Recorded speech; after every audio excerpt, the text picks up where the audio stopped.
Fin du mois, c'est l'enfer. Comment faire pour payer cette facture? Je n'arrive pas à m'en sortir. 25% d'entre nous sont à découvert chaque mois. Et pour ça, pas besoin d'être pauvre. La pauvreté, elle, a un seuil. En dessous de 1 008 € par mois par adulte, on est considéré comme pauvre. C'est peu. Le SMIC, en 2007, c'est 1 139,81 € net. Pas beaucoup plus. Voire pire si on travaille à temps partiel, comme une grande majorité de femmes. Le porte-monnaie en prend un coup. Du côté des actionnaires, par contre, ça roule. Le portefeuille est blindé, ils voyagent en jet privé de plus en plus loin, de plus en plus haut. Les actionnaires sont au 7e ciel et leurs profits s'envolent. Mais nous, on a les pieds sur terre, et souvent les mains dans le cambouis. Alors on pense qu'augmenter le SMIC, c'est pas demander la lune. Juste un minimum de justice.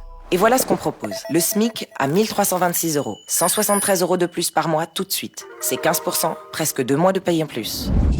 Plus de 3 et 4 millions de salariés vont en bénéficier et en faire profiter toute l'économie. Prenons un peu de hauteur dans les chiffres. 173 fois 3,5 millions, ça fait plus de 7 milliards d'euros par an. En supposant que 15% de cette somme soit épargnée par les ménages, les 85%, soit 6 milliards d'euros restants, sont dépensés pour relancer l'économie réelle. C'est par là que commence la relance de l'activité, qui va remplir les carnets de commandes. De l'argent qui, au lieu de s'envoyer en l'air, atterrirait ici, sur Terre, loin des actionnaires. Une boucle vertueuse s'enclenche et qui permettrait de mieux boucler les fins de mois sans se serrer la ceinture. Alors certains disent que des entreprises ne pourront pas prendre en charge ces augmentations de salaire. C'est faux. Déjà, toutes n'ont pas la même taille, donc il faut distinguer les cas. D'abord, instaurer un ratio de salaire de 1 à 20 qui permettra de redistribuer les richesses au sein des plus grandes entreprises et de limiter la progression de la masse salariale. Pour les géants comme Renault, McDo, Accor, Carrefour et compagnie qui distribuent des dividendes et payent leurs patrons des millions, ce ne sera pas la fin du monde.